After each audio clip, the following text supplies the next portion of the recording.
باللہ من الشیطان الرجیم بسم اللہ الرحمن الرحیم رب اشرح لی صدری ویسر لی امری واحلل عقدۃ من لسانی یفقہوا قولی۔ الحمدللہ، آسان قاعدہ تجوید قرآن کے سلسلے کی یہ تیسری ویڈیو لے کر حاضر خدمت ہوں۔ میری کوشش ہے کہ میں ووکل کمیونیکیشن یعنی منہ کی آواز کے ذریعے سے آپ کو وہ علم یا معلومات ان چند منٹوں میں پہنچا دوں جو عموماً 2 سے 3 سال لگا کر سکھایا جاتا ہے۔ تو آپ سے گزارش ہے کہ اس سلسلہ سے جڑے رہنے کے لیے ہمارے چینل کو لائک اور سبسکرائب کریں اور نیچے دیے گئے گھنٹی کے نشان کو بھی دبا دیں تاکہ ہر نئی آنے والی ویڈیو آپ کو ملتی رہے۔ اللہ تعالیٰ نے قرآن میں فرمایا ہے کہ اعوذ باللہ من الشیطان الرجیم بسم اللہ الرحمن الرحیم الرحمن علم القرآن خلق الانسان علمہ البیان۔ اللہ جو نہایت مہربان ہے، اسی نے قرآن کی تعلیم فرمائی، اسی نے انسان کو پیدا کیا، اسی نے اس کو بولنا سکھایا۔ ان آیات سے ہمیں پتہ چلتا ہے کہ خود اللہ پاک نے بھی تعلیم قرآن کا کام کیا۔ پھر سورہ ال عمران میں آیت 164 میں فرمایا، بسم اللہ الرحمن الرحیم لقد من اللہ علی المؤمنین اذ بعث فیہم رسولا من انفسہم یتلو علیہم آیاتہ ویزکیہم ویعلمہم الکتاب والحکمہ۔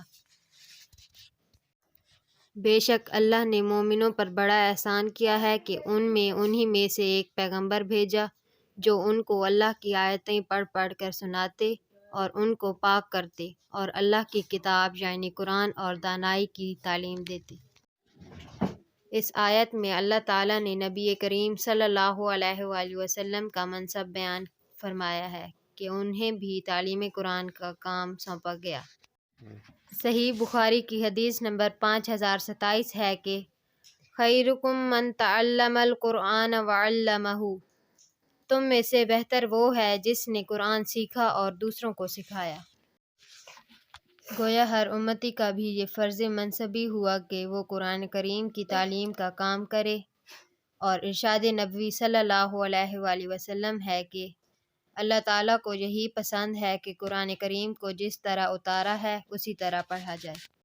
اور آپ جانتے ہیں کہ قرآن کو صحیح عربی لہجے کے ساتھ پڑھنے کے لیے تجوید کے قواعد و ضوابط اور لحن کی معرفت کتنی ضروری ہے، کیونکہ عربی میں چھوٹی سی غلطی بھی معنی و مفہوم کو بدل دیتی ہے۔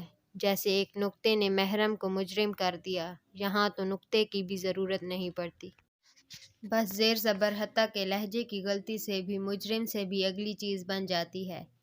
انہی غلطیوں کو لحن کہتے ہیں۔ لحن کی 2 اقسام ہیں، لحن جلی یعنی بڑی غلطیاں، لحن خفی یعنی چھوٹی یا پوشیدہ غلطی۔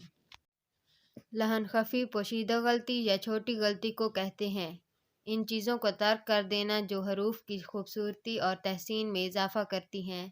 اس سے معنی فاسد نہیں ہوتے مگر یہ مکروہ اور ناپسندیدہ غلطی ہے۔ اس سے بچنا مستحب ہے۔ یہ غلطی صفات عارضہ مثلاً ادغام، اقلاب، اخفاء، غنہ کا صحیح طور پر ادا نہ ہونا اور مدات کا چھوٹا بڑا کرنا، مجہول طریقہ سے پڑھنا وغیرہ لحن خفی میں آتے ہیں۔ الحمد للہ رب العالمین، یہ ہے معروف طریقہ۔ الحمد للہ رب العالمین، یہ ہے مجہول طریقہ۔ لحن جلی یعنی بڑی غلطیاں، اس کی پہلی صورت یہ ہے کہ ایک حرف کو دوسرے حرف سے بدلنا یعنی مخارج کی غلطی۔ اس غلطی کو پچھلی ویڈیو میں ڈیٹیل سے ڈسکس کیا گیا ہے۔ اس غلطی سے لفظ ہی تبدیل ہو جاتا ہے۔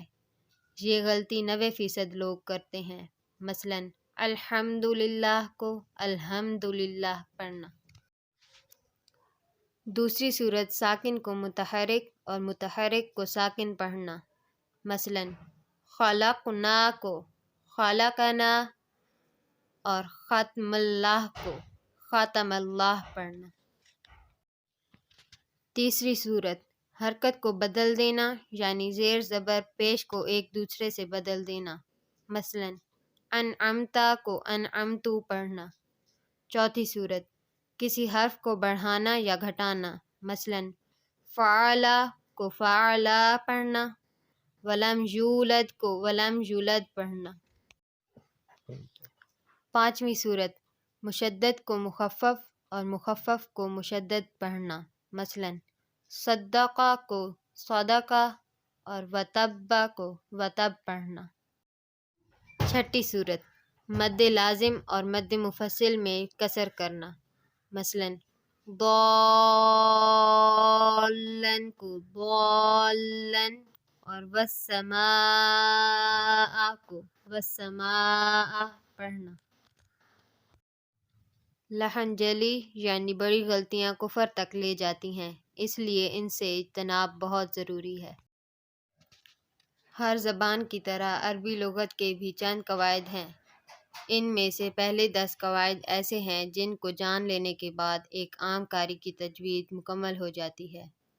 ویڈیو کو طویل ہونے سے بچانے کے لیے میں ان قواعد کو مختصر مگر جامع بیان کروں گی۔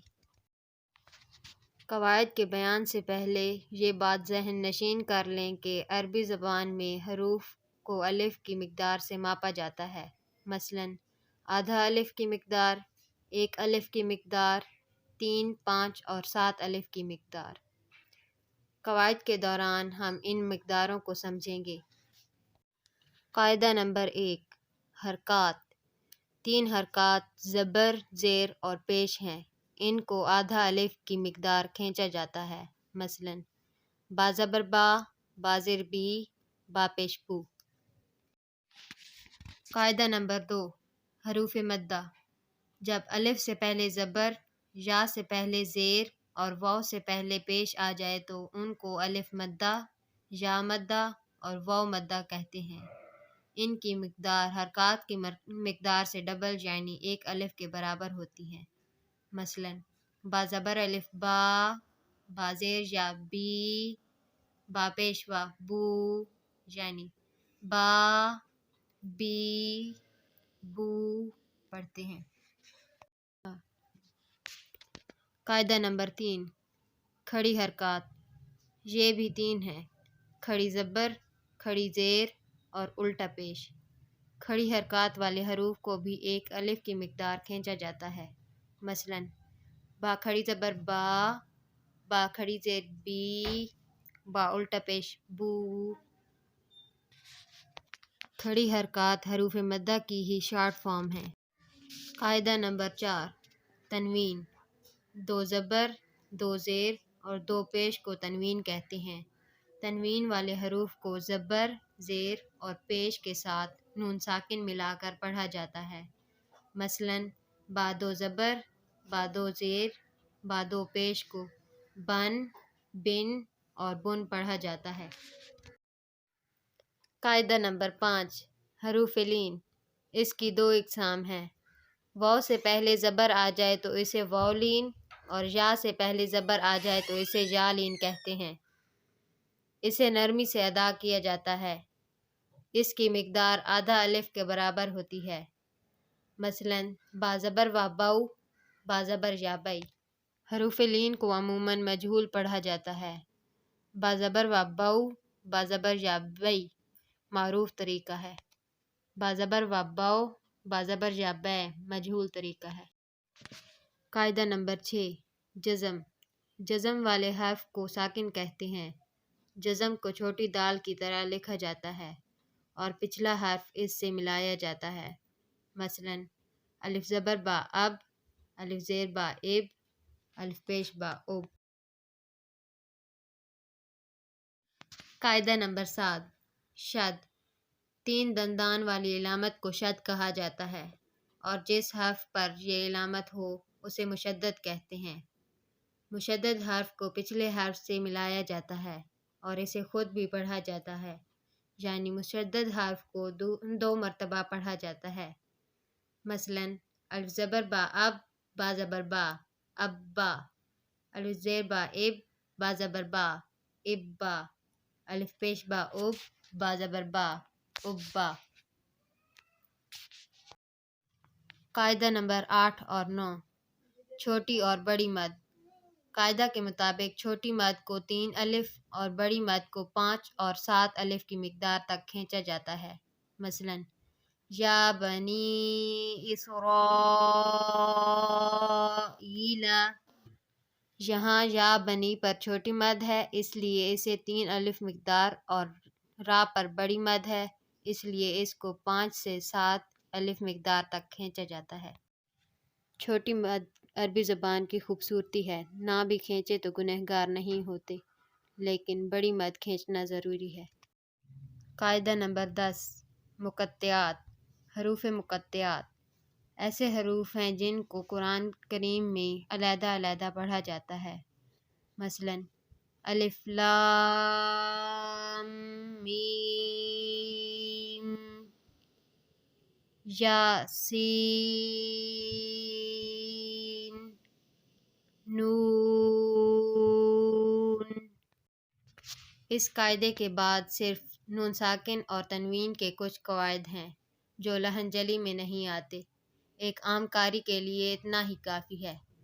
ان قواعد کی پابندی کے بعد آپ کی تلاوت تجوید کے مطابق ہوگی اور کوئی غلطی نہیں ہوگی۔ اب جب آپ تلاوت کریں گے تو اپنی تلاوت سے خود بھی لطف اندوز ہوں گے اور اللہ تعالیٰ کی خوشنودی بھی حاصل ہوگی انشاءاللہ۔ چند قواعد عربی کی خوبصورتی کے لیے ہیں جن کو اگلی ویڈیو میں ڈسکس کریں گے، تب تک کے لیے اجازت دیجیے، اللہ حافظ۔